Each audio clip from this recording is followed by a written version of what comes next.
to me, playing the game is only talking to people because they're going to, benefit you in some way. And when they don't have something to offer, they get cast to the side.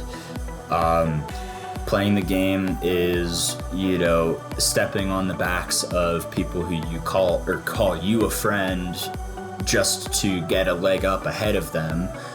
Or just as like a connection or connecting God to someone else, as the bridge. That's playing the game. Whereas being yourself, you are you. People see that. You are in your own lane. You're just doing your thing.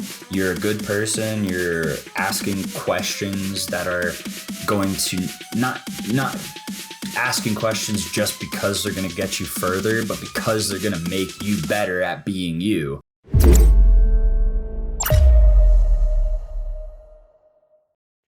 Trends, welcome finally to the Underground Society podcast, man. Trends is one of my artists.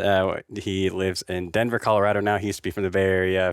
The last couple of years when I met him, he was originally from Florida. But we're going to get into your story. I'm so excited to have you here, man. It's been a long time coming for you to come on the podcast. So we're going to do a little bit of a background and kind of just who he is. And we're going to get into some hot topics since it is our once a month team episode. We don't have Hallie here. She's going through some personal stuff. So we don't know when she's going to be back. But it's going to be for me, just me for right now. And then we're going to be bringing in the team members of Underground Society. I think I'm going to see if John wants to come on next month if she's not back yet. So anyways, awesome. Zach, welcome to the podcast, man. How are you? Hello. Thank you for having me. I'm good.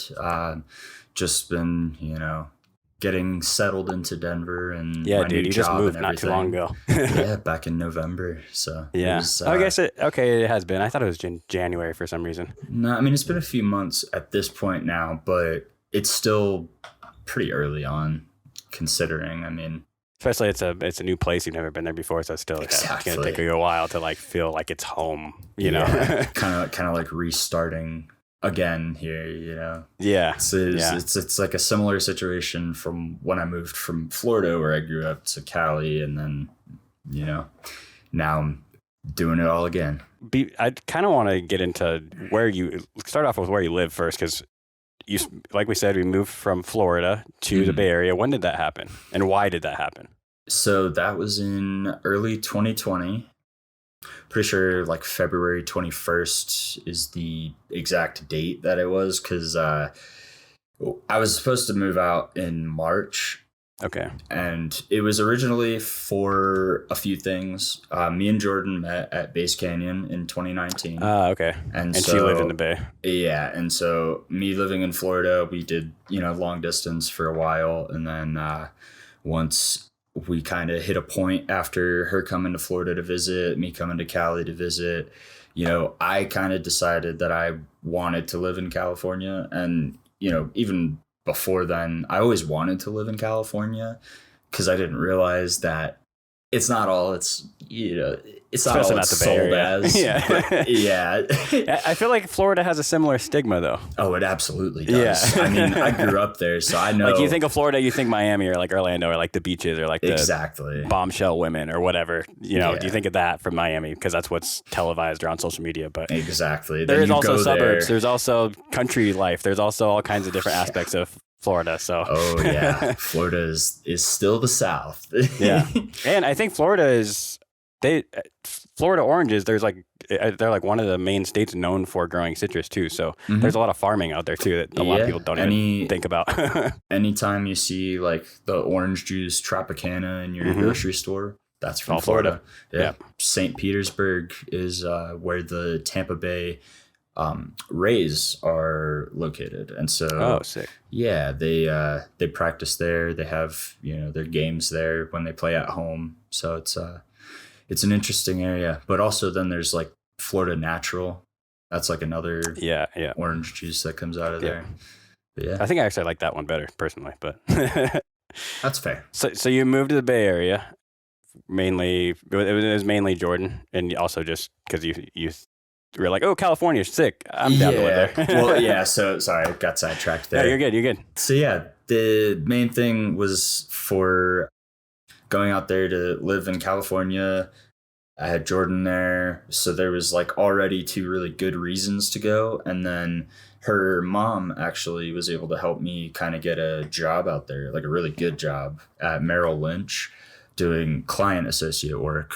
So I worked under a financial advisor and did a bunch of stuff, learned a lot about finances and the market and like the importance of certain aspects of the economy and stuff like that. So, which is cool to learn. Did you have any college experience with that, or is it just pretty much on the job training? That's cool. Because did you go to college at all? Not at all. I didn't think so. Yeah. So you got the financial education that probably similar to what I've gotten. Cause you probably maybe even better because you actually did it. But yeah, that's one thing that I'm appreciative that I at least got my associate's degree in college. But yeah, it does help when you are an artist or you are running a project or you are, learning about how the market works or looking at any of the finances that have to go on with running your own business. So it's good. Probably good. You probably take a lot of things from that job experience and apply it to trends. Yeah, absolutely. I mean, it has helped me with like understanding not only my own personal finances, but it's helped me learn like different kind of tax codes, how businesses operate under tax codes, as well as like multiple different accounting points of interest with it, how to move your money around properly, not, laundering and doing things properly with deductions and stuff. And so like as an artist, once I start becoming more of a full-time artist and I'm touring regularly every week and all of that, I'll be able to open like a credit card under my business's EIN. I was just talking to Hamro about that the last episode we did, and I was like, dude, how do you like during that transition phase, especially when you're a new artist and into the scene, you're just going for the first time, going full time. And he was like, honestly, credit cards, bro, because a lot of like the promotion companies won't pay you for like a month, so you got to have something to like carry you over. Yeah, that's smart. Yeah, for Gorilla T, I actually was asking him about that a while back, and he pretty much told me like once he got picked up by his management agency and everything, they kind of got him set up with a credit card, and it had a very high limit, and because he was operating under a business. And so he, in a period of like 6 months, I think he said, racked up quite the bill just in travel for going back and forth and flying from one end of the country one night to the other another night, and then back to Denver and then back the next night. It gets pretty crazy. And so you kind of want to.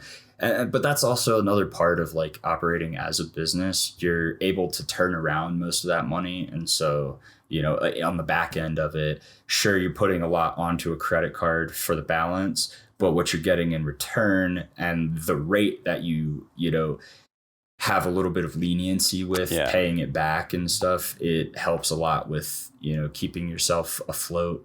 Definitely. Because as an artist or as a business owner, you're getting paid off the product that you're selling as an artist. Exactly. It's you playing, obviously, or your music. So you're not getting like, oh, here's $1,000 a week. It's like, or $2,000 every 2 weeks. It's like you don't really get a per diem. lump sums of a bigger amount of cash, hopefully.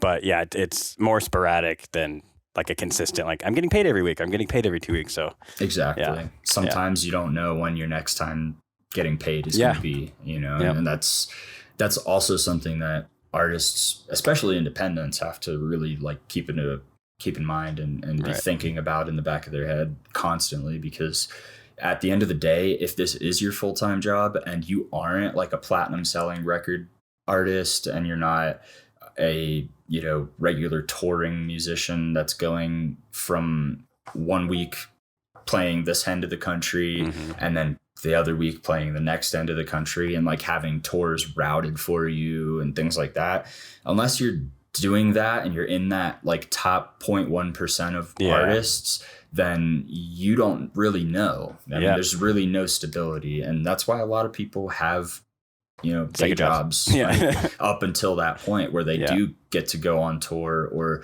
where they do have at least supporting acts. Exactly. Supporting tour acts. Exactly. So like once you have that credibility established and you start getting brought on tours as like a regular act and things like that, then from there with good planning, you can definitely make it work. But it's that's why I'm gonna go to Icon, and I'm gonna help you get there, bud. Exactly. So now you live in Colorado. What was the reason you had? I know the job changed for one here in the Bay Area. Mm-hmm. What were some of the other factors that kind of pushed you that route? And why was it mainly for music that you moved out there, or what was the main reason? That was kind of the idea. The other part of it was, me and my best friend from Florida, Jared, for anybody who's watching that knows him. He has been talking about wanting to move originally back when, we were 17, 18, 19, younger. The idea was to move out to California at some point together. But then, things changed. I ended up moving to California in my own regards. And then some life stuff happened with him. He ended up moving up to Tennessee and then met his girlfriend in Tennessee. And now we made it. Basically, last year, we kind of talked about what the plan would be if we were going to do it. And then we started actually looking into places. And then around August, we came out to look at places in person. We found this spot that we liked, and now here we are. Nice. But aside from basically like giving that thing that you guys always talked about an opportunity. Yeah. Yeah. Just kind of putting the action to the idea and making it happen that's cool. A big thing of it. Have you guys lived together in the past, or is this the first time you guys? No, we never lived together. Okay, but we, at some point hung out basically every day. Yeah. We lived down the road from each other back in Sarasota, where we grew up, and it made it a lot easier to do that because it's also a pretty small town. It's not like San Jose or just like the Bay Area as a whole. I mean, even the whole Tampa Bay area, which is like I say like I went from one bay to the other. Yeah. But even Tampa Bay is not as big or nearly like as like expanded on with technology and all that. So like Silicon Valley being out there and stuff. Right. It's getting there now in the last 5 years maybe, but nothing. Do you guys still call it the Bay Area over there, or is that just a California Tampa Bay? Okay. We never. Because I know like everyone here is like, oh, it's the Bay Area, and I'm like, isn't there other bays that are the area? Yeah, I think the reputation of San Francisco's Bay Area being like the Bay Area, but I mean, there's tons of different bays around the whole country. I mean, you got to think about all the big New York bays, all the big Washington bays, things like that. So moving to Colorado, how is you moved in like the middle of the winter, which might be, some might say, the worst time to move over there. How has the snow been? Yeah, it doesn't snow in the Bay Area, so. No, it does not. Maybe once in a blue moon, there'll be a little once every like 5 years. Yeah, exactly. That's definitely the big question everybody asks me once they find out that I moved here recently and all that stuff. The snow's not too bad. I mean, realistically, I kind of enjoy it. I don't like driving in it as much. Yeah, nobody really does. But I went there last January with John. But not January, just happened the year before that. Yeah, he played with Outrage, right? Yeah. I didn't know we went out here. That was cool. Yeah, I went out there with him, and it was snowing during that time. This dude wanted to rent a Dodge Challenger or Charger or something. I was like, no way, bro, we're getting a truck. We need 4-wheel drive. There's no way I'm driving on the snow. That's the most John thing I think I've ever heard. For everyone who's listening who doesn't know who John is, he's the editor of the podcast. He's been on it, but he's the other artist that I manage who's good friends with us. So, yeah, old Johnny boy. Hashtag John Gang. John Worldwide. Gang. I like the snow. It's just rough driving in it because I have a 2-wheel drive car, front wheel drive. So did you drive your car out there? I did. Oh shit! How far of a drive was that? 1,300 miles, something like that. How long did it take you? It took me I mean, it could have taken me less time than it did, but I stopped in Vegas to visit my friend. Shout out Dovakin. I went out there to visit him on the way and stayed for a night and hung out for the morning, and then ended up leaving, towards the afternoon, and finished the drive, which from that point was it was like 12 hours after that, but it was about 8 hours to get to Vegas. So I made like a 20-hour trip in 2 days. Yeah. Yeah, it wasn't too bad. Probably smart that you split it up that way, though. Yeah, and I made a lot of stops on the way because I drive a manual, so no fun. But going through like the open roads and the backcountry and stuff was pretty nice because get to just let it rip a little bit. Yeah. Also, as long as it's not wet or icy or snowy, then go for it. Honestly, I didn't run into any rain or snow the entire drive. It was very, very, very lucky for that. Nice. So it was like only snow as soon as you got to Denver. Yeah, exactly. There was a point in my drive when I was like an hour away from Denver where I had to detour off of the Highway 70, which is like the main highway that goes east-west. And I got detoured about an hour out of Denver. Oh shit. But it lasted me a little over an hour to just get back onto the highway because unknowingly in, the pitch black darkness, I was being GPS'd off the detour into the Loveland Pass, which is where a lot of like resorts are, like the snowboarding and skiing resorts. So they're up there in the mountains. Yeah. And it's like those really tight mountain roads that you'd get in like Santa Cruz on 9 or something like that. Yeah. Or 17. No place to turn around. Yeah, exactly. No places to turn around. It was very snowy up there. I could barely see all the roads and stuff. And it was dark. I was afraid. That's scary. It was pitch black. So needless to say, I was in first gear like the whole time and going 10 miles, 20 miles an hour and praying that I didn't hit ice because two-wheel drive car, no boy, no. up in those thin mountain roads. Chains. I don't even have like proper snow tires, which I got, last time I changed my tires out. You live in the snow now. You got to. Well, now once I finish paying it off, I'm getting rid of that thing and getting an all-wheel drive. Probably the generic. I just moved to Denver car. The Subaru. Oh yeah. Whatever Subaru. I don't know. Supers are nice, dude. Then they have good like safety shit too. Yeah. No, I like Subarus. I mean, Jordan drives a Subaru, so yeah, that's true. Yep. But I like the snow overall. Yeah. I wanted to touch on now that you're away from Jordan. I didn't realize that I kind of forgot how you guys met.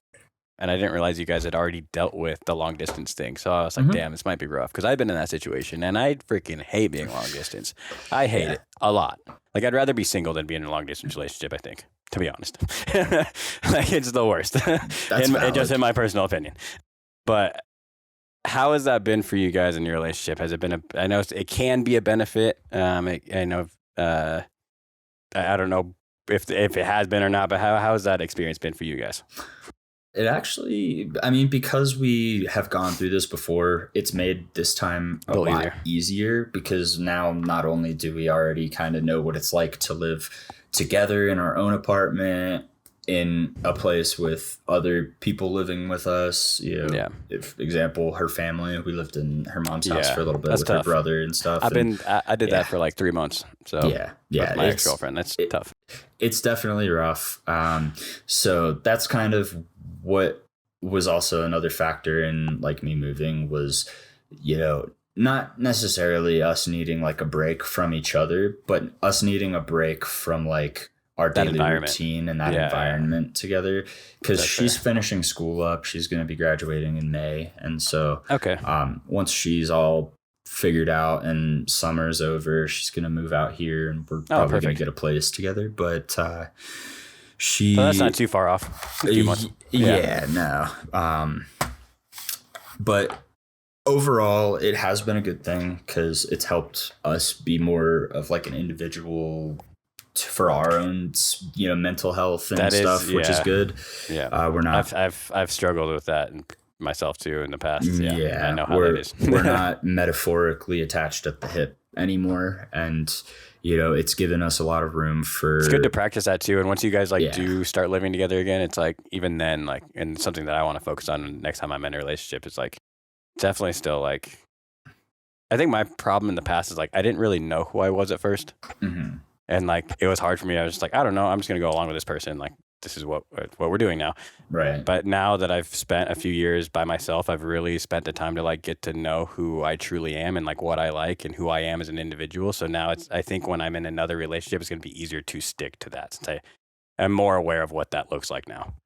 If that makes any sense. I'd have to hard agree. Yeah. I mean, even when me and Jordan met, I don't think either of us knew exactly who we were. I did have a good idea at that point of like who I wanted to become at the very least. And I'm still making steps to that person every day. But overall, it's a good thing to let yourself grow as an individual before you start trying to be a partner, because if you can't really be there for yourself in the 100% way that you need to be, then how do you expect to be there 50% even for another person? Yeah. And so that's you gotta fill up your cup before you can overflow into others. So focus on filling your own cup first, and then you can worry about that other spilling into others later. Yep, because if you can achieve being your absolute best self, that's the full glass. And there's always more that you can do. And so that's the overflowing. And that's when you can really start to spread it, is once you've hit that point where once you're strong. Yeah. Yeah. Once you just know that everything that's happening to you in your life, you're good no matter what, then start to fit. And that's, it's kind of an analogy that many things need to understand, mostly politicians. Yeah. We won't get into that, but yes. No politics. That's just a funny thing to think about. But it's been good though. Moving out here, while it still has challenges, I think we're learning to communicate better because we're not able to be there in person. And so if we end up getting into it and the other doesn't want to engage, they simply just don't. And then that gives everybody time to just kind of calm down and articulate what they're thinking and feeling. And that's been one of the benefits for sure. And then she also gets to come out and visit, and she doesn't want to be in the snow quite yet. So only visiting for a few days at a time is good for her to kind of get Denver light, Yes. And Denver's fun, especially because I know how much you're an artist, and obviously I know how much she loves the EDM scene. So Denver is a cool place to be for that. 100%. Sure. Yeah. We've gone to a couple of little shows while she's been out here. There's always something going on in Denver, man. Always. Yeah, I mean, there's like 5 clubs that play dubstep. From like Thursday to Saturday, there's at minimum 1 show a night per venue. Like there's like, and even then on the weeks you get the bigger shows, you get like extra shows because of after parties and pre-parties. Yeah. So there's always something. And I mean, you got like the dubstep FBI girls out here are always pushing for like the parking lot parties and things like that for bigger events. And so those are, the culture runs very strong here. Yeah, it's cool. It's definitely someplace that once I get through school and, graduate and from Icon and everything, I don't know what that is going to look like at that point, what my career is going to look like. But if I have the freedom to move wherever, Denver's honestly, and somewhere in Florida, honestly, would be another place, but Denver or Florida would be my two places that I'd look at moving to. Nice. I really don't want to stay in California, dude. I want to buy a house, and shit's too expensive out here. Yeah. Good luck buying a house out there unless you hit the lottery. Yeah, right. And even then, good luck paying property tax. Dude, yeah. Yeah, that's a rough place to be after, like, when was like the big tech boom? Like the early 2010s. Yeah. So yeah, that was post the tech boom. Yeah, things are like impossible there. I mean, you could still live in California if you're not in the Bay Area. Bay Area is extra expensive, but or even the Bay Area and LA. Yeah, I know I've heard like San Diego is pretty affordable. Yeah, up where John lives is very affordable. Yeah, it's like up in the sticks. Yeah. And then there's like Central Valley. I know people. I'm originally from Central Valley, Sacramento area. So exactly. And my parents still live there. They were very, very middle class. So, and I know they can afford it. So, but still, if the world keeps going the way it's going, like I want to be in a place that I know for sure that I'll be able to afford for a lifetime. You know what I mean? At least for a good minute before you have to start replanning or rethinking it. Yeah. Denver's getting pretty expensive too. Yes. So you gotta get on that. Yeah. And that might not be a play. And like I said, by that time, it might not be in what I'm looking for. So who knows? I want to ask you about were you born and raised in Florida? I don't know much about like your childhood. Yeah, we work together, but I don't know much about that aspect of your life. And I think it's important to kind of shine light on to maybe make sense of how you became an artist. Yeah. So that's pretty much where like the origin story starts, I guess. Yeah. I was born and raised in Florida, Sarasota, Florida.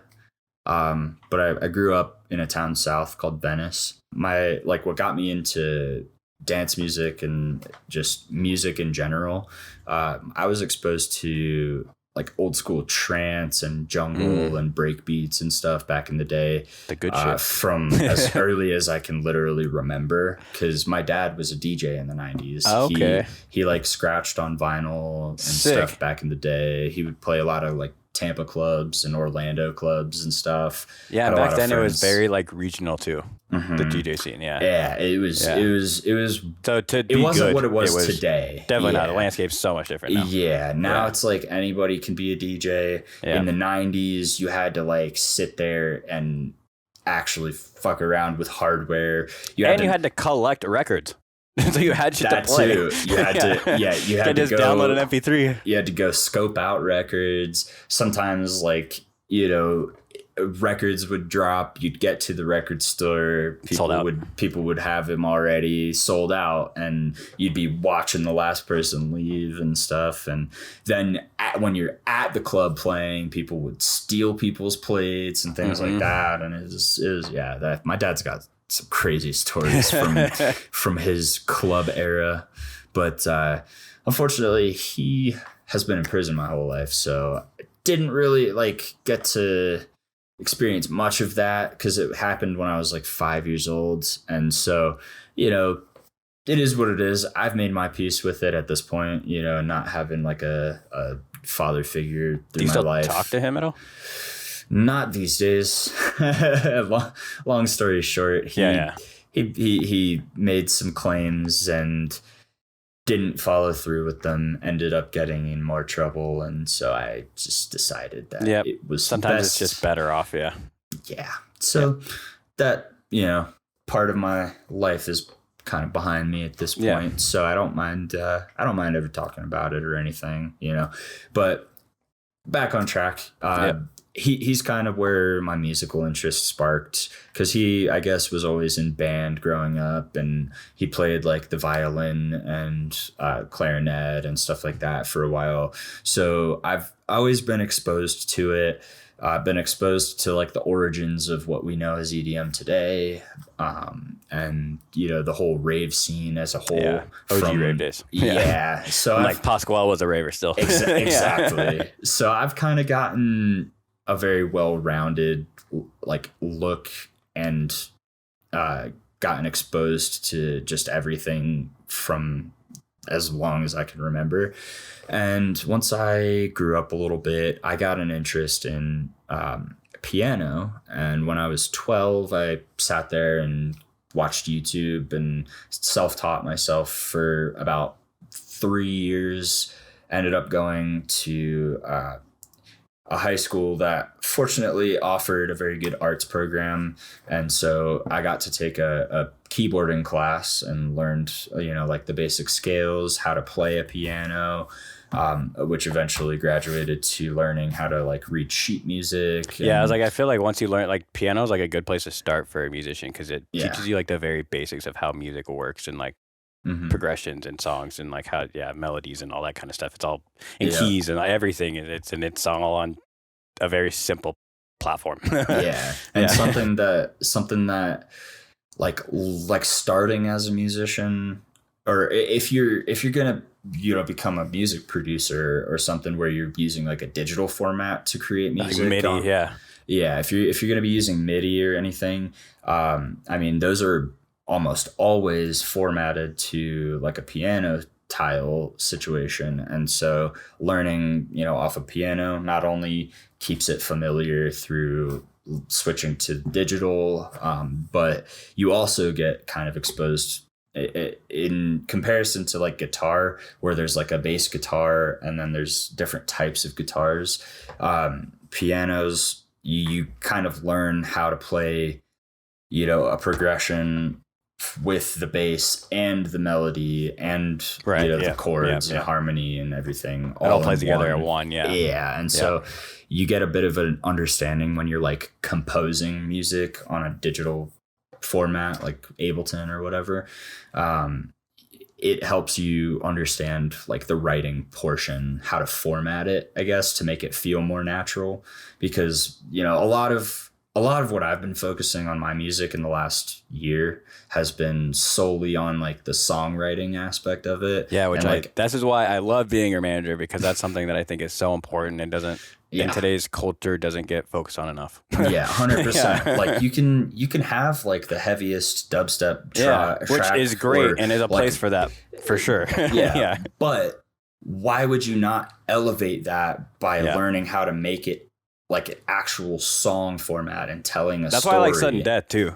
Yeah, I mean, he does a great job at that. He's nailed the storytelling aspect, from visually, auditory, his branding overall, just everything. I mean, he's mastered his craft for sure, and that's something I hope in the next 5 years, 6 years of this that I can replicate in my own way. I mean, between like his project for that, the Into the Inferno project, where he actually learned how to spit fire and stuff, like the dedication is insane. And once it becomes a full-time thing, that's history. Every piece of his brand, like you said, even that, like you said, down to the theatrics of everything, it's crazy. I mean, and it's all intentional, and that's that's like the big thing with it. I hope to hit that level of artistry one day. But dude, so as an artist, what has been your largest obstacle along your process of becoming an artist? What have you struggled with the most? I mean, I guess it comes in stages to some degree. I would say, like, in my current stage right now, it's kind of doing everything with intention. Like, I'm not trying to just throw shit at the wall to make it, whatever sticks work, and then go from there. And I'm not trying to find what my brand is anymore. I've kind of figured that out. So now I'm trying to nail all of the points, from the visual aspect to how I'm going to be like actually marketing certain things, my originals, any just fun things that I drop on like SoundCloud as an exclusive, or like mixes, how I want to be branding those to fit like what I consider trends. What was the process for you to figure out what that was? Well, from piano, I mean, I always had kind of an interest in music production to some degree. Like there was always that bug. When did you start? When did you pick up like Ableton for the first time? Or did you start on Ableton? Where did you start? I originally, like the very, very origin of my digital production ever was FL. Back in, when I was 13, back in, what was that, 2011 or 12, I got a copy of FL.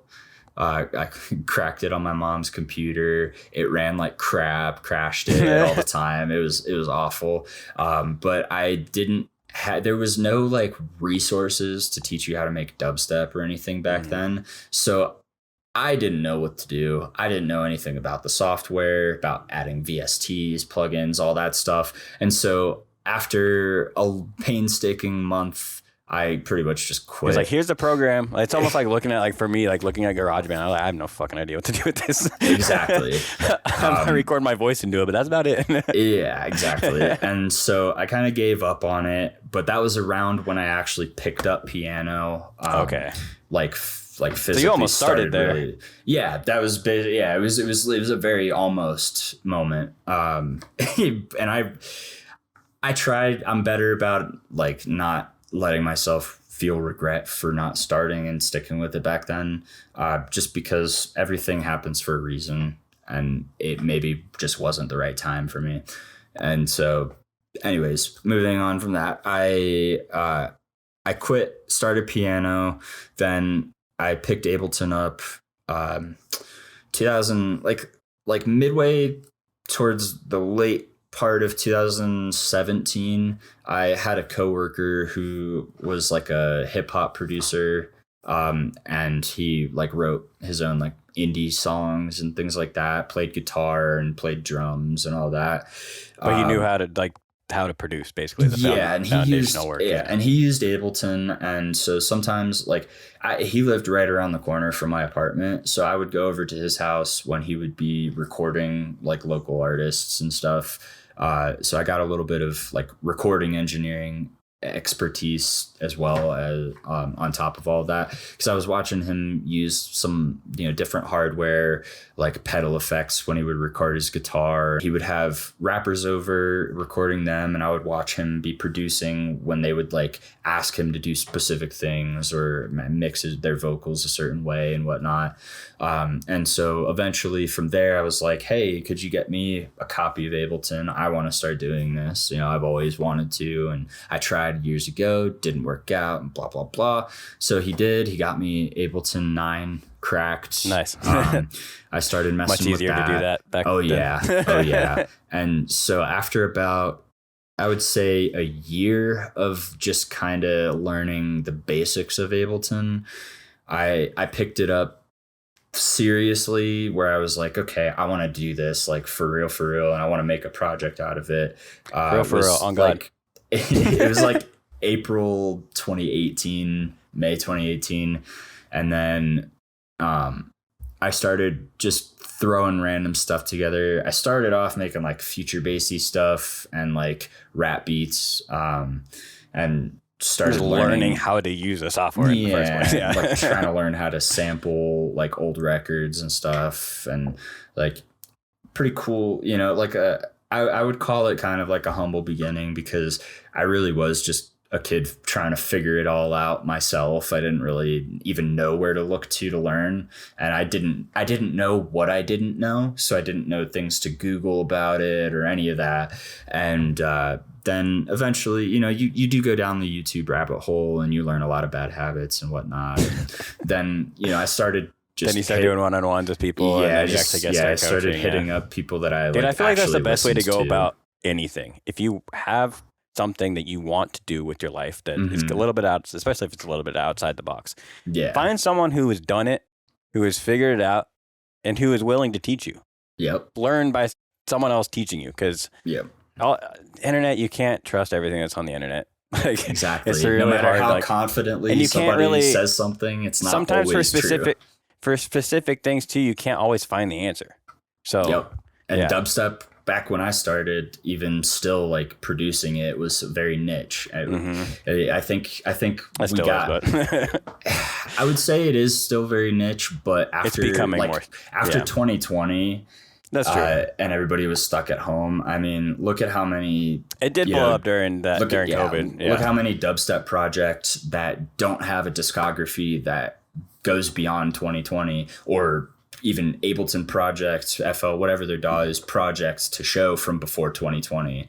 You know, like many people came in after that point. So a lot of people that I interview, when I asked them when did they start, a lot of the times they answered 2020 because they had downtime. Yeah, exactly. And I mean, more power to them at that point, right? Yeah. So that's, you know, but to my point, before that, there wasn't as many resources, and like companies like Cymatics and stuff were still very, very under the radar, and not like a corporate level where they're making millions of dollars now.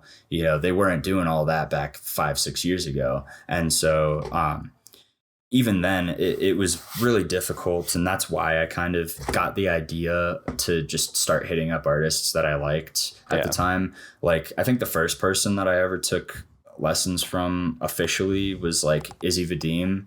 Oh yeah, yep. And who's a very good friend of mine now. Yeah, in a very roundabout way. We still need to get him on the pod too. Yeah, I know. He's a busy guy. Dude has so much music that he's got like just in his back pocket, and I mean, he's a machine when it comes to it.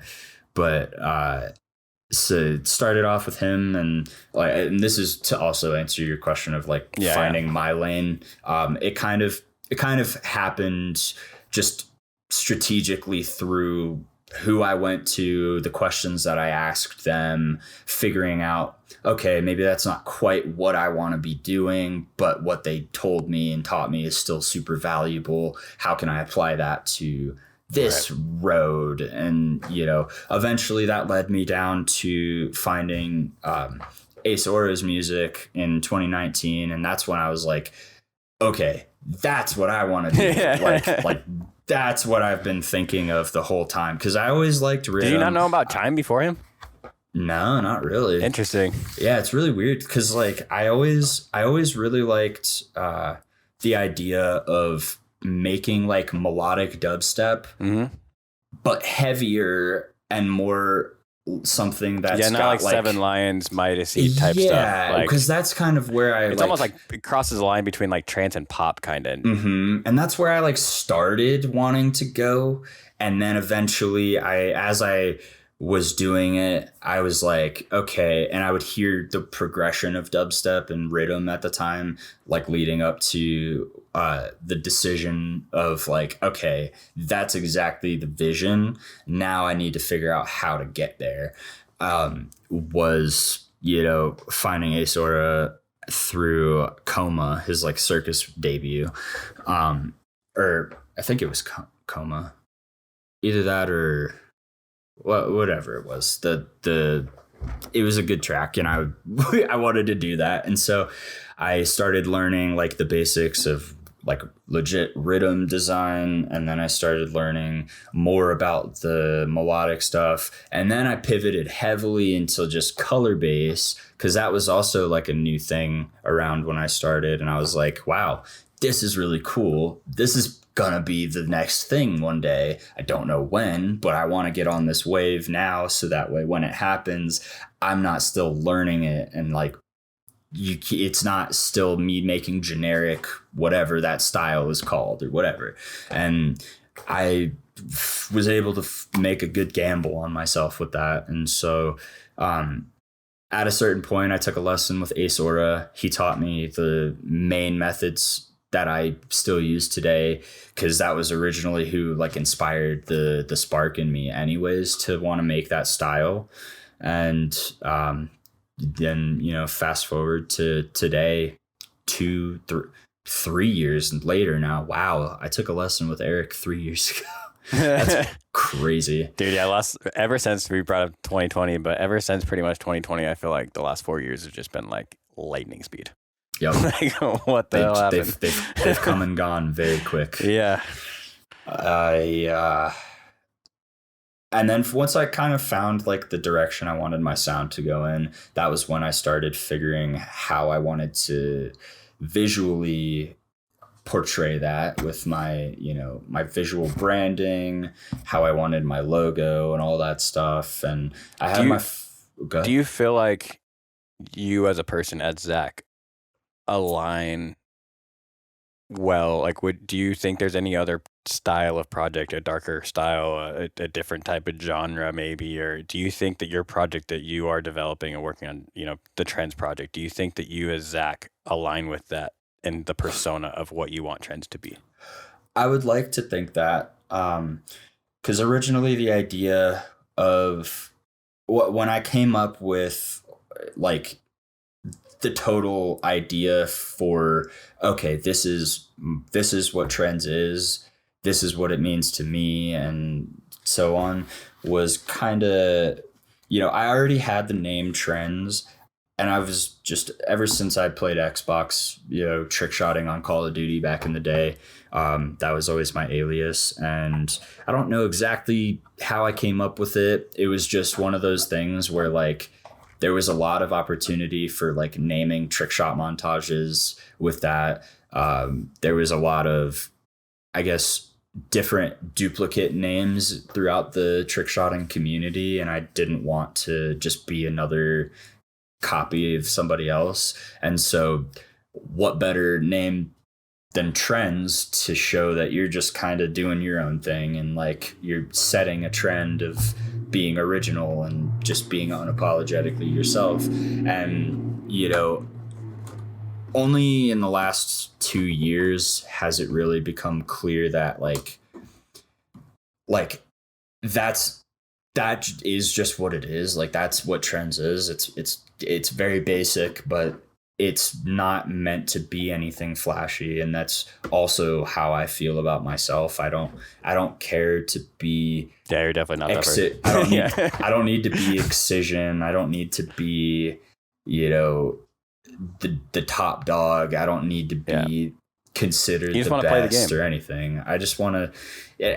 You want to be in the running. I don't even want to play the game, but I do for the sake of I want this to be my life. Yes, and eventually I do plan on branching out into like multiple different other projects, and like this is currently my passion project, but once it turns into a career, then it kind of loses the spectacle of being the passion project. And so it's your job now. And so to keep my creative brain happy and going, I definitely plan on expanding. I want to get into pop music a little bit, to be quite honest. Bro. I mean, you have the idea and the concepts kind of not, I wouldn't say mastered, but you do have a good grasp of the idea of the melody side of music, and that side I feel like you could do very well if you put effort into that. Yeah, and I mean with like I don't think I've shared some of my more recent projects with you, which after this I could share. Yeah. But I've been, like I said, focusing heavily on like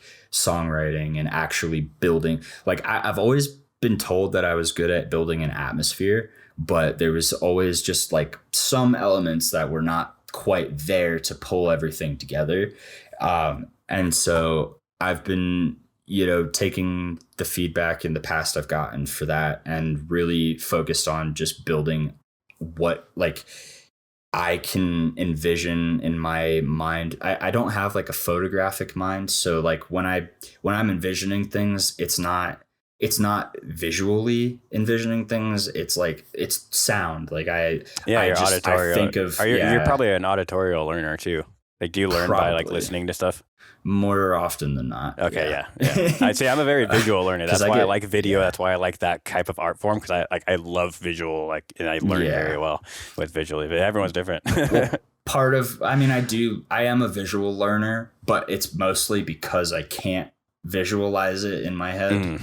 But I still, I have always kind of veered more to auditory, just anything through my life. And so I like think in soundscapes in a way, if that makes sense. No, it does, for sure. I've heard that from multiple artists. I've been getting a lot better at translating what's in my head to what's in the DAW. I mean, even still to this day, I'm actively every day trying to teach myself music theory concepts that are going to help me with songwriting as a whole.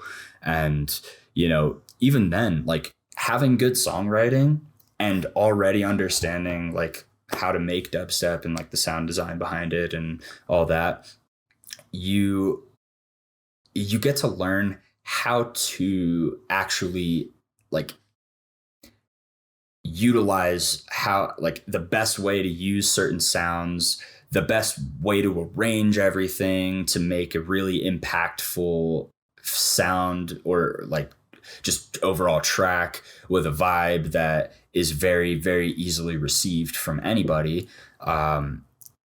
The best way is through songwriting to like understand that part of it. And, you know, because that goes back to like what we were talking about earlier, like you can make really cool dubstep and really just insane flows and drops and all that stuff. But at some point, it's just another dubstep track or just another whatever track if it doesn't have some sort of like artistic identity to it. And you hear a lot of that. I won't say any names, but you hear a lot of that in today's yes people. There's there is a lot of people who are copying each other's homework, and they unfortunately are not making it different in any way. And what's crazy though is like the success that they found off that. Yeah, it's like how. And I have my theories on certain people. Some of it might be networking, some of it might be whatever the other outside factors are. But I have my theories, and there are certain ones that I have been verified to be correct. But you know, at the end of the day, there's nothing wrong with people doing it the way that they are. It's, you know, because there's an endless market. Yeah. Fortunately, that's what a lot of people don't see either. Yeah, is the endless market. They have such like slow, closed scarcity mindset. Exactly, and that's something that a lot of underground artists kind of it's like a limitation that they put in their own minds. Yeah, that's it. Not even real. Yeah, which doesn't help anything. But on top of just not being helpful or conducive to like being a happy artist or having success as an artist, you unknowingly start pigeonholing yourself, because then you think that you have to do a certain thing, you have to make this a certain way because of this. But you know, nobody became a pioneer of a style or who we would consider to be like a don of anything if they didn't see the formula and start to just pick it apart a little bit and think, okay, so this works. This is why this works. How can I make this work with this, which works on its own, but you've never heard these together, you know? And that's how people like Ace Aura get, you know, to where they are, because they start innovating. You start mixing different styles and genres and start experimenting with different things. Yeah, exactly. And that's, I mean, look at like funk is a good example. Yeah. Like that started off as people just like memeing around when they heard the cowbell. Like, I think it's like on a Roland system, it's like a 606 sound or something like that. But it's just like a standard bell, and you hear that in a lot of like Memphis rap and like a lot of Detroit rap and stuff like that. And so people heard those sounds in those styles and thought, what if I took that sound that makes this style pivotal to itself and is like its identifying factor? And I just kind of went a complete opposite direction. I mean, that's also kind of how dubstep started, and just bass music, you know, it took like garage music and was like, what if we made that heavy? And then, you know, you take that and then you make it flowy and less heavy, and then you got rhythm, and then you take that and then you make it you make it more flowy, less abrasive, and you got deep dubstep type stuff. And it's like everything is reminiscent of another something thing. else, yeah. And at a certain point, they all have the same origin story. And so you're not going to be an innovator if you don't innovate, if you don't just see what everybody else is doing and then do the complete opposite just because. Right. Yeah. Since we're on this topic of like innovation and becoming your own person and following your own identity, what's your opinion? And you brought up in the pre-interview questions, being yourself versus playing the game. What did you mean by that? And can you explain a little bit of like where you stand with that? Yeah. So there's a lot of people, I won't name names, that are very clearly in this art for their own personal gain. They see which see is the crazy benefits. to me because being someone who is not that person, it's weird seeing those type of people for me, and I'm just like, how? It's a weird, what sick and twisted mentality that they have.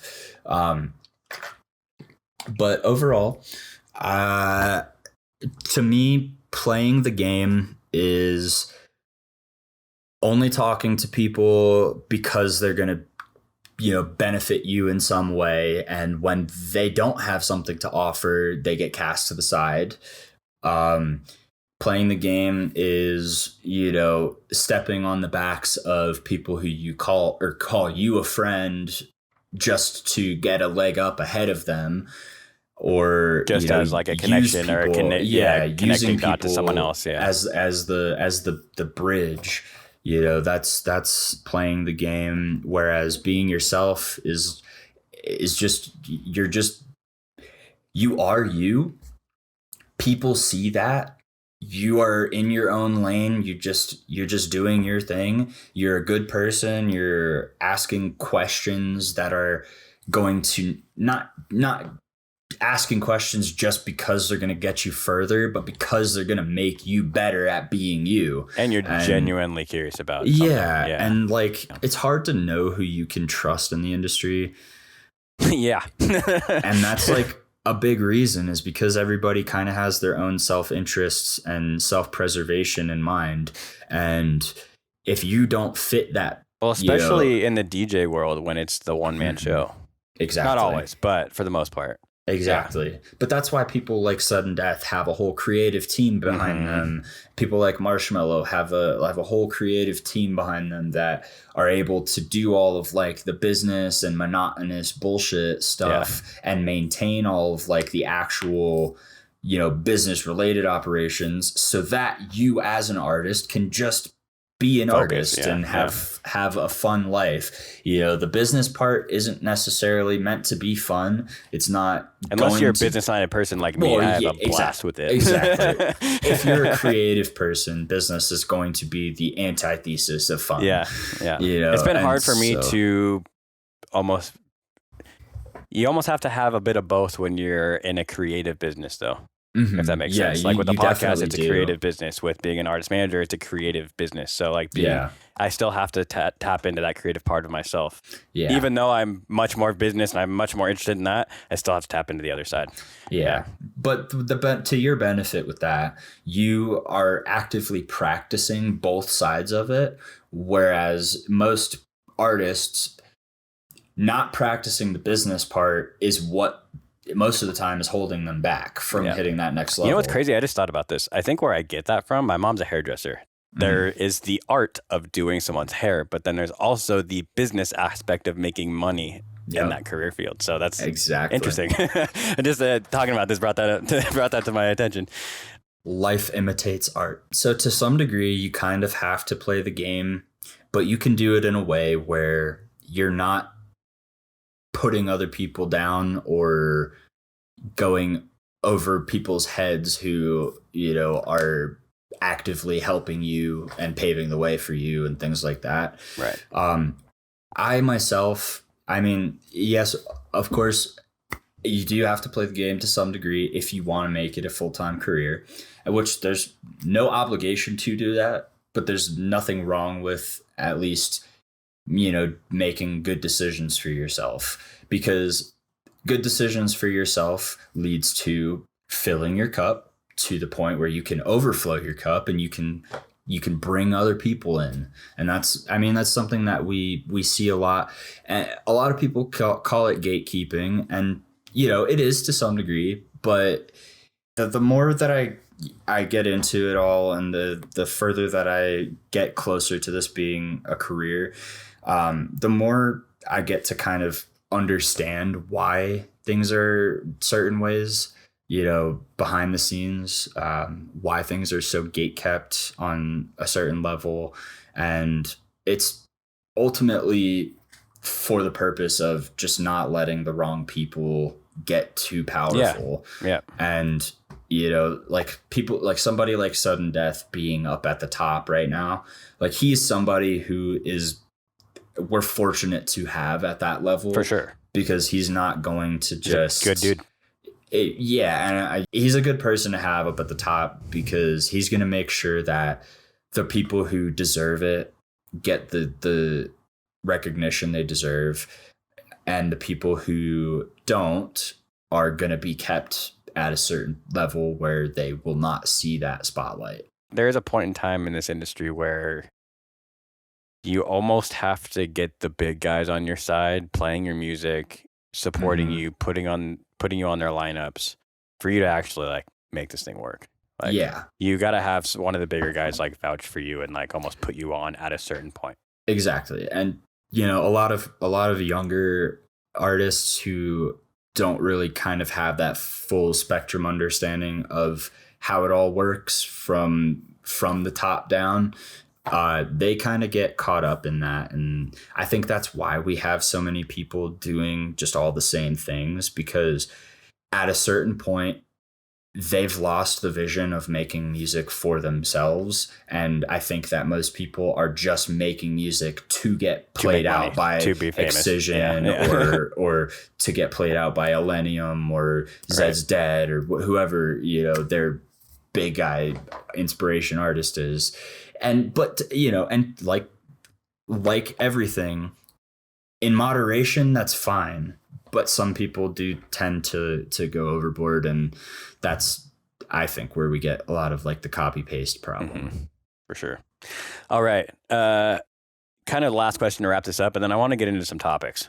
Yeah. Last question is, has there ever been a time that you maybe felt like you were playing the game a little too much and you were maybe not sticking true to who you are? And how did that feel? And I guess what made you decide to like snap out of that? If that's ever happened. If not, we can skip this question. Yeah, I'm trying to think. I mean, I don't think I've ever placed myself in like the mental pedestal of, I don't think I've ever achieved anything that's given me a right to kind of like act better than anybody, or... And it's good that you are aware of this now, like before that moment happens. Yeah, 100%. So when it does, you can humble yourself and be aware of it. Yeah. I mean, and I definitely, I mean, of course, just like everybody, I'm a human. I do have my moments where I have a bit of a big head. Yeah. But it's almost always met with like a hard humbling from whatever outside force may be acting on me at that time, you know? And so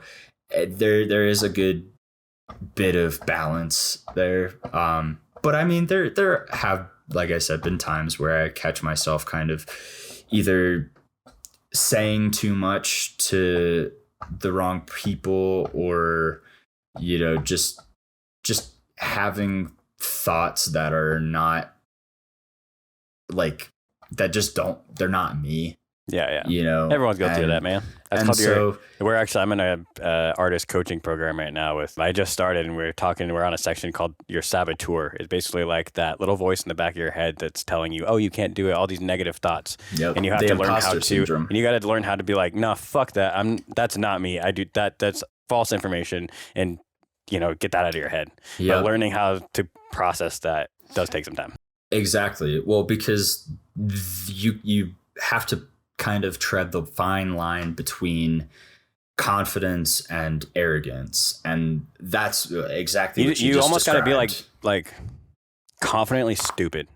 Yeah. Yeah. Yeah. Stupid enough that you think you can do it, but confident enough to back that up too. Yeah. Something that's always stuck with me that Sweet Tooth told me a couple years ago, when we were having a conversation, was that on some level, you kind of have to be a bit of a sociopath who has a little bit of craziness in them, because I mean, for anybody to wake up and say, I want to be a public figure, it takes a healthy level of crazy to say that and then do blind it. faith too.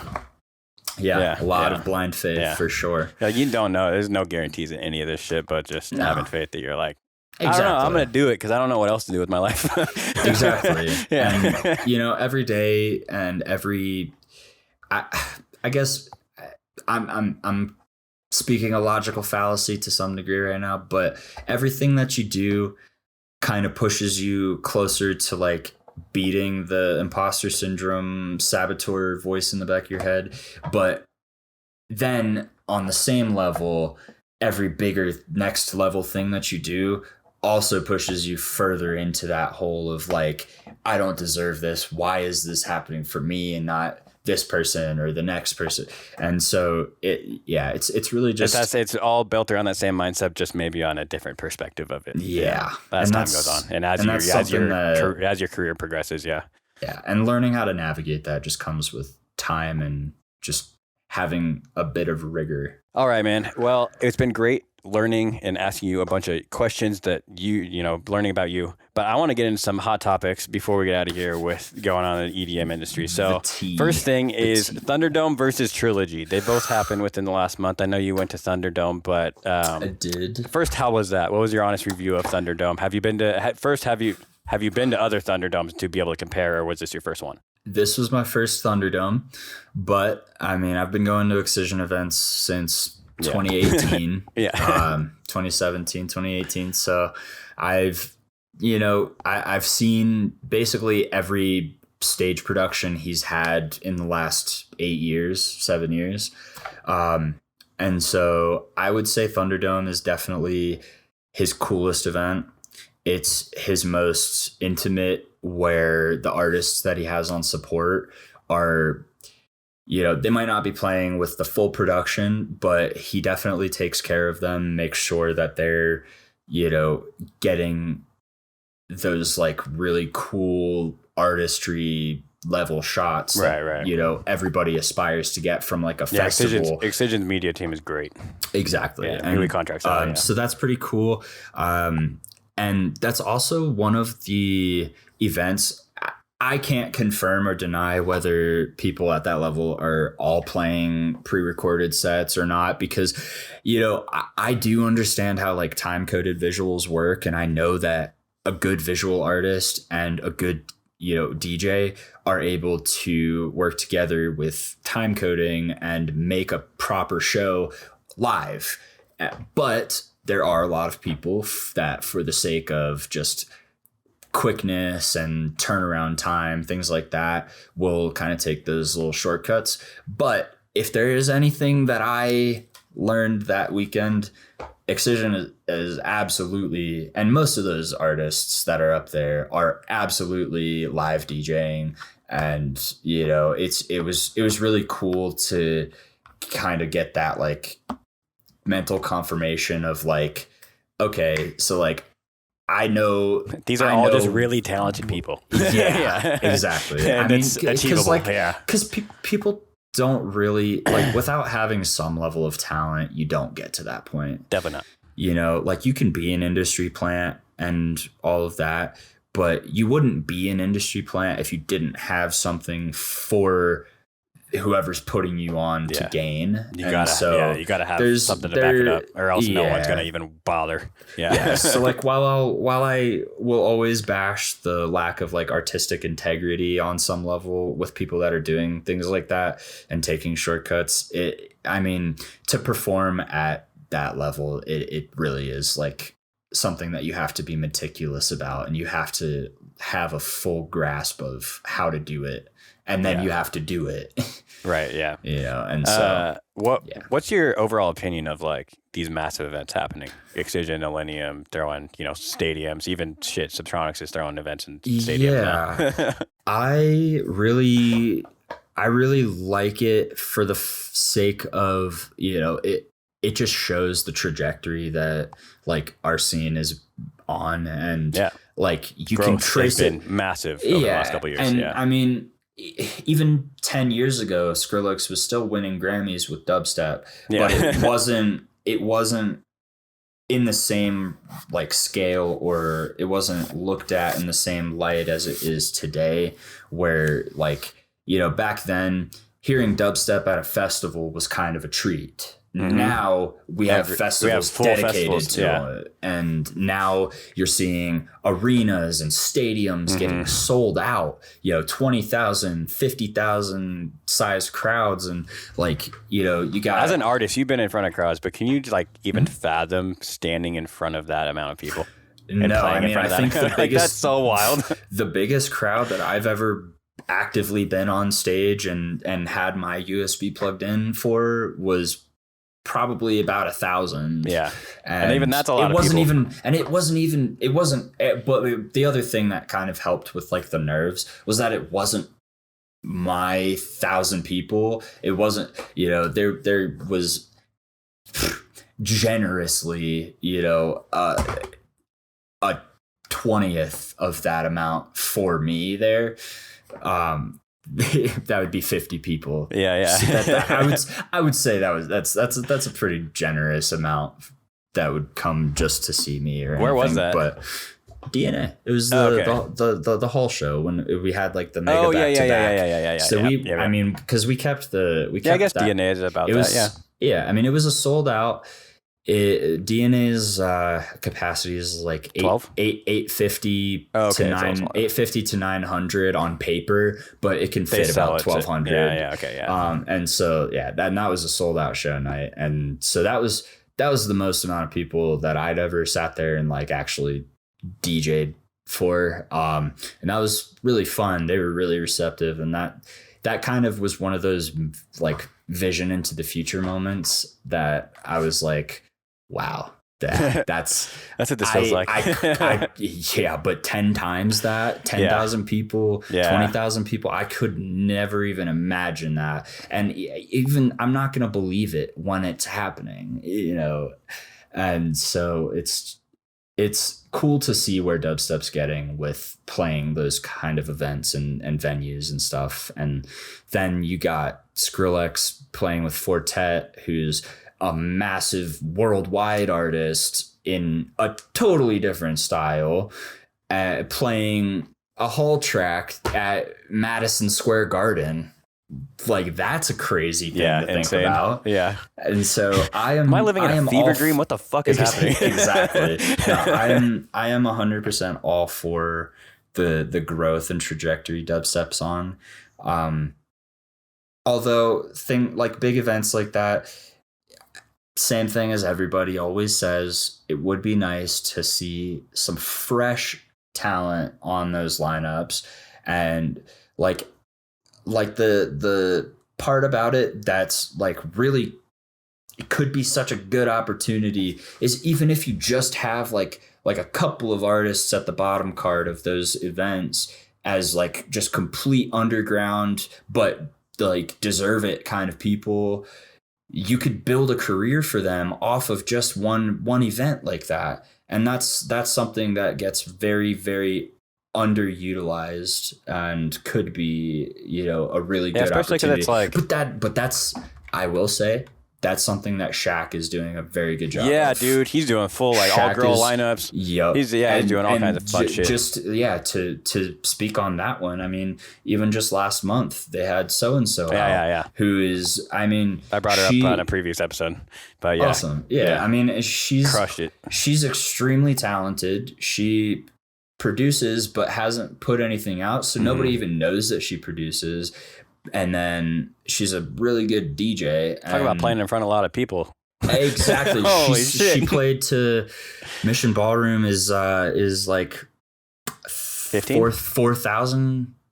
4,000 capacity or something like that. I've never been there. Yeah, I mean, by the time that she played, doors were just opening, and normally you get about an hour between doors and music starting. Mm-hmm. So she got kind of hit with the short end of the stick on that, but also it was something that, like, the way it happened, I think she and anybody who got that opportunity would have been thankful either way. Yeah, she definitely got to play for about, by the end of her set, I would say generously there was about 700-800 people in there. That's a lot.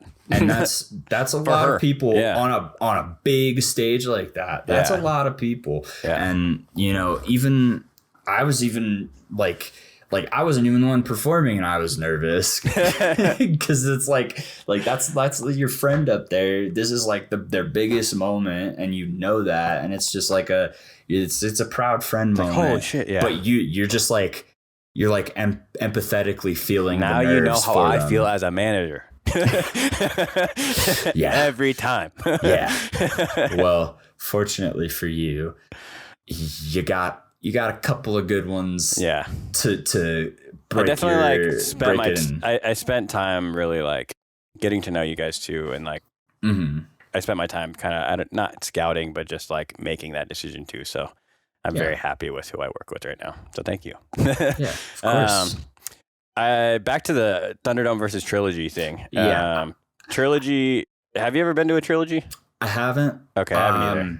But I saw the production for. That's pretty fucking sick. Because his hometown show at the Broncos Stadium was considered a trilogy event, right? Yeah. So I saw the production for that, and while it's like hard to place one over the other, I guess even just if you were talking strictly production value, because they have two completely different shows.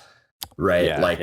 Completely, most trilogies are mostly outdoor events and football stadiums and like stadiums and big events and stuff, where Thunderdome is indoor at the Tacoma Dome, which is still a 21,000 cap venue. Right. And it's sold out every year. So it's like there's a lot of people that travel to both of those because it's like a once a year thing. Yeah. Yeah. And so it's hard to say which is better. I've only been to Thunderdome, and Thunderdome typically tends to have more of what my preference of music is. So I would say, like, personally, you would prefer Thunderdome. Personally, I prefer Thunderdome, and just based on, I think it's also mostly like the lineup under the headliner of Excision or Elenium. Who they pick as support is also a big factor in like who you would decide on going to see for a lot of people. And so facts, because you're paying for the whole night, not just that one. Yeah. Or another genre, which is interesting because in comparison to other genres, I think that's unique in EDM, and I think that might be why we might have some discrepancies on like lineups, because we actually care about who's opening. Where like in other genres, it's like, okay, cool, it's an up and coming artist, I'm not really here for this. Is grab a drink, watch their music, whatever. But in our industry, it's like, we're paying for the whole night. We're there to go all out all night. Exactly. Long. Yeah. Skrillex wins a Grammy again. How do you feel about that? Rumble deserves it for sure. I agree, yeah. I mean, that's a stellar song. That's a crazy track. Yeah. I mean, like anything with talking about lineups and stuff, and I think this kind of goes alongside that. Being that he's won 9 of them now, obviously it's Skrillex. Like, there's an argument of like, yeah, duh, but like it's Skrillex. But at the same time, it's like there's other people who might deserve that as well, that might be overlooked just because Skrillex is such a big name over other people who are in our industry. So what is your opinion on, like, do you think they should rotate some more people in? Do you think other people are well deserving of that? 100%. I mean, I know unpopular opinion, or popular if you don't like Skrillex and his success. I mean, I know that his From First to Last days, he was already a like they were like a gold record selling band already, or platinum even, maybe. I'm not 100% sure at the time, but so he already had a lot of industry connections, and he got kind of like he got the Nepo baby treatment without being a Nepo baby, because he really did put all the work in to do it. But of course, people wouldn't call him a mastermind if it exactly. And I mean, and he is a mastermind, but and he's earned his keep. But I do agree, other people it would be nice to see get rotated in and out, just because there objectively are a lot better songs that get put out on a grand scale from artists ranging in that level to underground. Yep. How do you feel about award shows in general? And like, I grew up watching award shows. I grew up listening to other genres of music. I've said this many times on this podcast, but I like award shows just because I grew up watching them. But I think it's interesting when it pertains to like the EDM world, because it's like, when it's at the Grammys, it's like... I mean, it was built on counterculture. Yeah. So it's like a little bit weird to think of it in light that's of a good point. Like conformity. That's a very good point. Yeah. But then there's also awards now, the EDMAs. I don't know how long they've been around, but they're another one. A couple years. EDMEs is another one that which is just starting this year, but through that's like a content creator thing, right?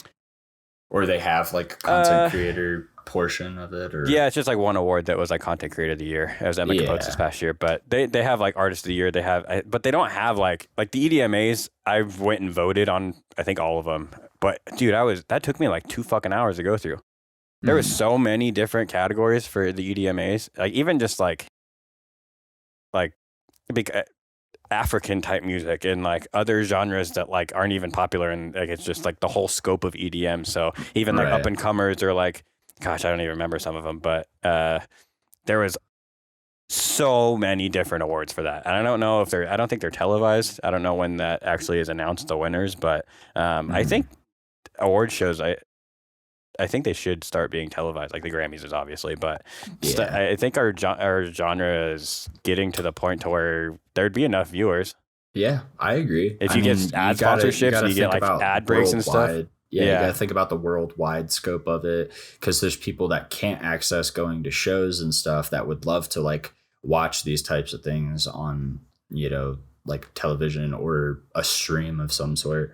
But personally, my view on award shows is like, they're somewhat of a necessary evil in terms of like formalities that we have to go through, because most of the time, it's not even really for the artists. And if it is for the artist, all it is validation. Yeah. Have you listened to did you listen to that or watch the Deadmau5 interview with, I forgot that. I shared it in Twitter, or the community's Twitter page. No, I did not. It's in there. Go watch it. Everyone else who's listening to this, I definitely recommend to. I just listened. It's like a 3 or 4 hour podcast, but it's with Deadmau5 and someone who's from if he just has a podcast, and he brought Deadmau5 on. He doesn't even have to do with anything in his industry.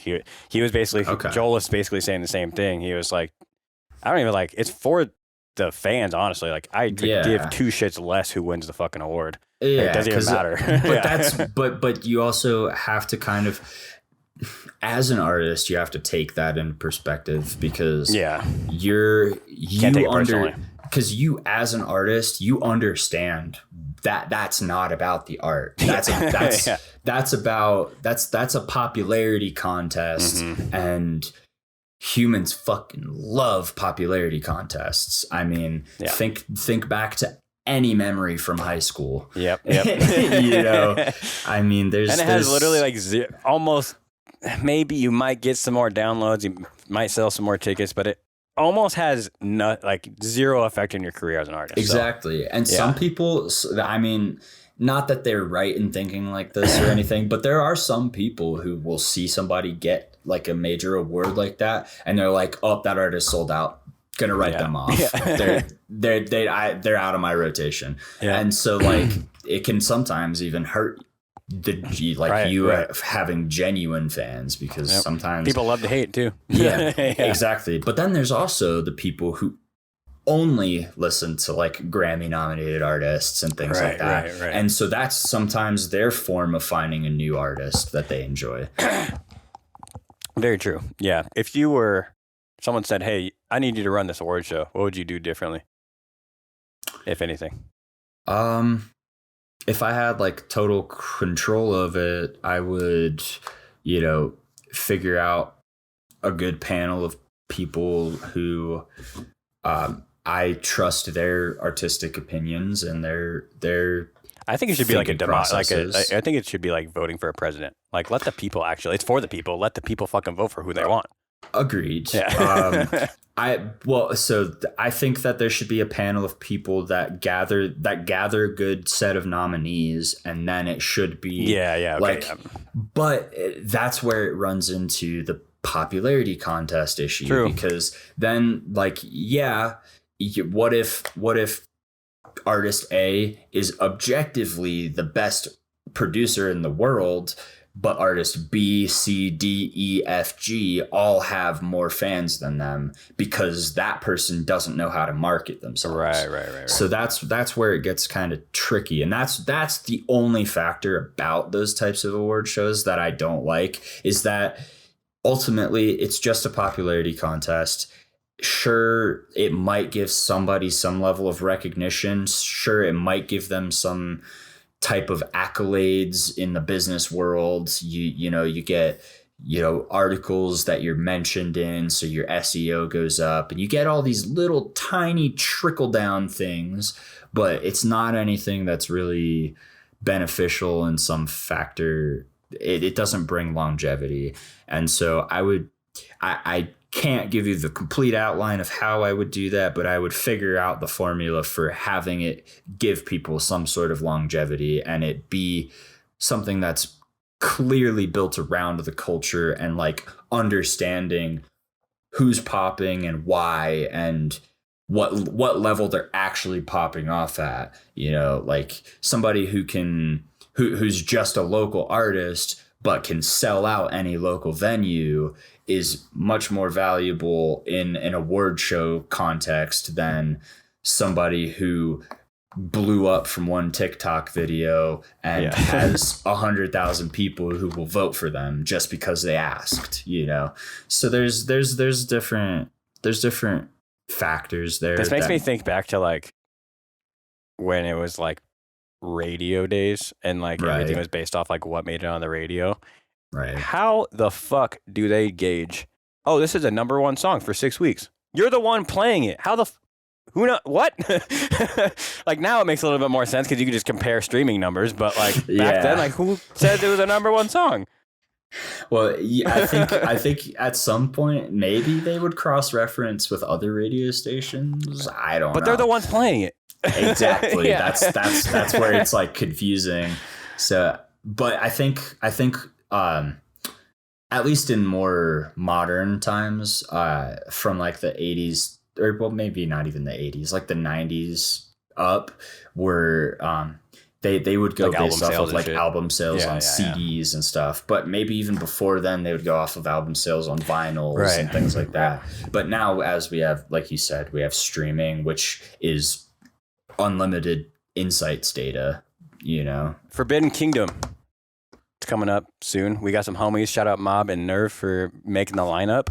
Oh yeah. Yeah, super proud of them. I more so know Mob, but I stay at the house a few times. But super cool seeing some homies on the lineup this year. What do you think about the overall lineup besides that? It's fire. Really There's a lot of cool back-to-backs this year. Oh yeah. Yeah. Have you been? I went to the first Forbidden Kingdom. Okay. In 2019. It's at the venue that Subtronics has Cyclops Cove at. Yes, yeah. Love that venue. I was going to say, being from Florida, is there any other better venues, or is that like a pretty solid venue? Are you happy with it being there? In Florida, that's definitely my favorite venue. Cool. Like scenically, the time of year it was actually this time of year. I was getting my Snapchat memories from like 5 years ago, like a week ago. I think the first one was 5 years ago. Mm-hmm. Holy shit. Whoa. Yeah. But one of them, I think the 2021 didn't happen because of COVID. Yeah. But then they picked it back up. So now I think they're on their 4th year, technically. But it's like the 5th year of the brand. Right. And that was started by Pepe Vargas back then. Yeah. And then I don't know what the details are of the exchange, but I know he either sold the rights plus a career with them to Insomniac, or he just like signed a deal. I think it might just be a deal. Yeah. Because I know that he has his own thing with like artist management and stuff like that. Because one of my friends is under his management. Oh, okay. Nice. But yeah, it definitely the lineup is very good. Some cool back-to-backs: Adventure Club, Jess Godeford, Dr. P, Funk Case, Zanzu, 7L, Huke, Arctics, Sweet Tooth, Level, J Moss, back 3 back, and then Must Die, Leotrix. That's gonna be fucking sick. Yeah, I love Must Die and Leotrix. That's gonna be that. I would for sure that would be the set that I would make sure I did not miss. 100%. And then Subtronics has 2 sets. Why? I don't know. He's like Insomniac's golden boy right now. But it makes sense for like for Excision, like you have Detox, but then you have his normal stuff, right? Or like a throwback set maybe. Unless Subtronics is a throwback set, what other set or thing does he have? Or like Sudden Death. He could do an album set and then a regular now that's what I call rhythm kind of set. Yeah. What would be sick is if he actually did like a rhythm only set, like played hella throwbacks, did like because of rhythm, especially at that festival, and then do like a normal Subtronics set. That would be kind of cool. Man, I miss when Subtronics was playing rhythm. Yeah, because that's when I go back to like the bottom of his like discography on Spotify, and like it's all like thermal like real rhythm. Stuff. Yeah. Even before that, some of his first EPs. Yeah. Oh yeah. Just straight rhythm. I actually did do like a deep dive a couple weeks ago. Just on like a couple of like the bigger name artists. Just it's cool seeing the progress. Yeah, like the true beginnings and like understand that not only have they been releasing for 10 years, but they've been producing for even longer because everybody, for the most part, tries to like learn production for a little bit before they start putting stuff out. Right. And building their discography. So like going through bigger names' discographies and like seeing the humble beginnings and that they their first releases sometimes are just not good. Not good, yeah. I mean, I don't know the style's way different. Or listen to like everyone thought like OG Skrillex in it. Sure, I'm sure it is, but just the style is so much different from like the OG dubstep days to now. Like it's not even the same thing like at all. Mm-hmm. Yeah, it's pretty insane to like look back at and like go through people's discographies. Mm-hmm. But it's also kind of inspiring because you're basically what they were just at the beginning of their careers, you know? I mean, I've got a discography that only goes back to, like, technically speaking, if you go to, like, SoundCloud and stuff, like 2020, but I have project files on my computer from as far back as 2017. Yeah. And so, like, it took a long time to build confidence to put stuff out to the world. Yeah. And then once I did start doing that, it was then getting to where I am today. Yeah. And like building an actual brand and stuff. I had to do that shit simultaneously because a podcast, you can't just sit on episodes. Yep. You got to release shit immediately. So Exactly. I had to publicly go through all of that transformation. Yeah. Which is tough. Yes. Very. It's tough, but it's hard to like, you figured out a good like method for yourself and you're still getting better with it. Yeah, for sure. It's always a work in progress. But yeah, it was scary. Like the show looked very different originally, and then it kind of took on a different kind of path and kind of a different meaning once I kind of discovered like what I really wanted to turn it into. And it was scary going from like, people are used to hearing this one way that I do this. What if I change it? Are they gonna like it? Like I had to go through that publicly. So that was early too. So yeah, a lot of artists, they'll develop something or they'll have years of experience. I had to do that in like my first like year and a half. So yeah, exactly. And it's a tough thing to do for sure. Very much running over time, but Sorry, John. Have fun editing this. Yeah, I gotta edit. I gotta. He's got to do the sound engineering portion. I gotta actually contact it, so I'll bring it down. Oh. Yeah. Couple last things I wanted to touch on though. We've been seeing a lot of cool stage production. Mainly Excision has been talked about a lot. And then I don't know if you listen to like progressive house or like trance, but Anima. I know about is it Anima? Yeah. Okay. I always thought it was Anyema or something. I've always said that. I don't know. Yeah, To be honest with you, I have no idea how you actually pronounce it, but you know who I'm talking about. But Kanye actually shouted them out. It was a whole news article on We Rave You. He posted.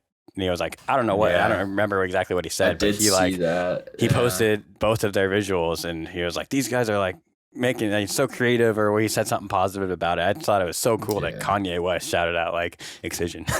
Yeah. I mean, yeah, it's like cool, but it's a double-edged sword. I mean, it's Kanye, you know, he's got his like his legend status as an artist, but just what he's like been doing in general recently, the last like 8 years of his existence have not been the best for him or anybody else around him. And so while it's cool that it's like the cool part about it is just that it's being exposed to that many more people in the world. Like so many more millions of people are going to see Excision and see those visuals and see that's the part I thought Anima was cool. And see those visuals, and you know there's art like this that exists. There's going to be at least a couple 100,000 people who have never heard of them before, or even dubstep or trance or anything that look them up and are like, whoa, like what the hell is this? And then they're gonna eventually spread that to people, and so that's kind of how it works. Like one of the biggest pieces of advice that's ever been taught to me about marketing is that, like, as an artist, especially independently, it's all one fan at a time. So you just gotta just build those connections, grind it out, no matter how long it takes. There does hit a point though when you do focus on one by one and building those personal relationships within the community that you're trying to develop. There is a point where those people are your word of mouth marketing too. Yeah, they start exponentially like growing. That's why growth as an artist is an exponential curve, because you do hit a certain point where like you have somebody on the hook already and like very invested as a fan, and so of course they're going to start repping you and pushing your stuff out to everybody. Yep. And so when you're excited about something, most of our knee-jerk reaction is, I got to tell someone about this. Yep. Can't be the only one who enjoys this. Yep. Or like, I mean, it eventually gets to like, oh, I know somebody who would like this. Right. Yeah. And then talking about Subtronics too and his stage design, and then I want to talk about the music that you're working on and kind of your goals for the future. His new album, what do you think about Tesseract? I've heard a lot of people talk about how they liked his first album better. It was kind of mid comparative to his previous work. I thought it was good. I always think Subtronics shit's good though. Being a music producer, what's your opinion on that? So, as just somebody who like chronically listens to dubstep, I wasn't as impressed as I had hoped to be. But how do you follow up with omnidirectional and fractals? I mean, even omnidirectional, I feel like how do you follow up fractals without having like some tracks be kind of swept under the rug? Because you can't make 15 tuba demons or anything like that. But I will say there is about 5 or 6 tracks on that album that I absolutely love, and they're like the I just think it's artistic and like him just his experimental brain and him having the confidence to be able to use that. That's what I appreciate about him. It's unapologetically Subtronics. Yeah. Like there's no other artist that it could sound like in the world that would first come to mind other than him. And it's been cool as a fan of his for a long time to like see the progression and the evolution of him as him and as his project and his sound and everything. But yeah, I mean, it comes to a point where it's like at a certain level, you just, not that you're like spent creatively, but there's nothing that we haven't heard from him as a fan of his. But that's just, I mean, he's also, I feel like every few years I feel that way about him. Yeah. And then he does something the next year he just completely destroys that mentality. And so it's like, I still look forward to what he's going to do next. For sure. Even if something he's doing currently and it's still killer music regardless. Exactly. We're just being over like analytical, I guess, about it and like comparative about it. Yeah. 100%. That's just me being a picky music producer. Yeah. You know, but again, I mean, overall it's definitely a masterpiece. Like, don't get me wrong. There's only like maybe 2 or 3 tracks that I skip if it comes across it, but otherwise I do like majority of it, just for the simple fact that like it's Subtronics unapologetically. So that's my take on it. Talking about you, we were talking a lot about you being unapologetically yourself and figuring out your lane. You got a new track coming out. Does that align with that vision? Yes, absolutely. Yeah. So it's the premise of it is kind of like everything to do with life and just anything about it as a whole. There's always duality, and sometimes that can be visually represented in, you know, using parallelism. And so the idea with this was writing a track that kind of displays like the same sounds and like structure, but then utilized in a different way on the back end of it, to where it still is able to catch you off guard and like still it sounds like it's just one song, but it tells a story, because I mean, I don't know how else to kind of break it down without giving away super in depth of it, but you'll see what I mean. The content that we're going to be making behind it too, we're going to be doing a lot of this one's going to be me kind of stepping into like what it's going to be feeling like a real artist, I guess. Like it's actually having a role plan. Yeah, exactly. We need to talk about it. We need to meet about that too. Yeah, we will. Yeah. We will. But yeah, so that's kind of that. It's just it's my take on the duality of life and how two people from opposite ends of the country. Yet?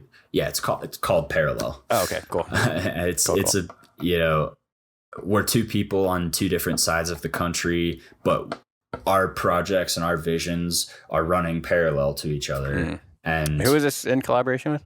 His name is Rayloom. Okay. He's a super underground melodic producer that I've been friends with for 4 years almost. Where's he from? I can't remember exactly. I know he's up in the East Coast, like way up north. Okay. Yeah, like cool.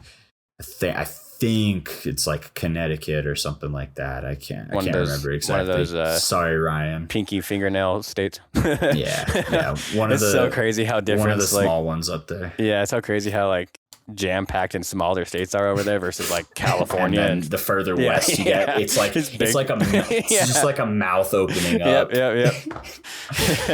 But yeah, so he's a really, really talented, very underrated producer. So I'm hoping that not only will like doing it the way that we're going to do it, hopefully get him some spotlight, but hopefully it also, you know, just kind of pushes me ahead as well and kind of sets the tone for my artistic vision. Well, I'm excited to hear that.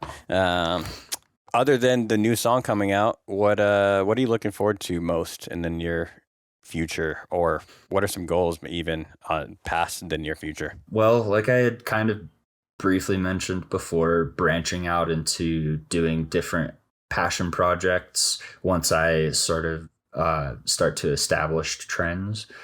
And then, one of my big goals is just simply establishing this as a brand and making my dream come true of, having an artist project be my career. But other than that, I mean, just always improving. Constant improvement is an everlasting goal. Yeah, hell yeah. Awesome, man. Last two questions. One is the question I ask at the end of every single interview. What piece of advice would you give yourself when you first started the Trends project and started producing music? What advice would you give your younger self? I would say, no matter how tough it feels and how just impossible the dream ever feels like it becomes, consistency is key, and nobody ever got successful by quitting. Facts. The difference between someone who is successful and not is that the not successful person stopped. Yeah, the not successful person, or the successful person faced a bunch of failure and just happened to try one more time. Yeah, I mean it's like best embodied, like the phrase that I have kind of lived by is just set trends, don't follow them. Mm-hmm. Facts. Love that. Kind of last final question that I'm actually going to start asking people just so I can kind of get an idea of what other guests we can maybe get on the podcast. Who are 3 people that you would like to see come on the show? If it could be anyone. Definitely Izzy is one of them. I would love to see him. I think Sweet Tooth would be a good guest for you. He would be good. He's a very knowledgeable and just overall just good personality. It seems like to have. It would be a good conversation too. He seems like a fun person too. Yeah, he's definitely a good conversationalist. Yeah, and he is very, very knowledgeable about the industry stuff, and especially all that he's done with not only his artist project but also Grocery Boys too. Exactly. So he would be a good person to pick their brain. Izzy, like I said, and then it'd be really cool to see Leotrix on here too. He's also another person. I hung out with him for a little bit at that show that you played. Yeah, so I would think those 3 would be good. Izzy Vadim, Leotrix, and Sweet Tooth. Awesome.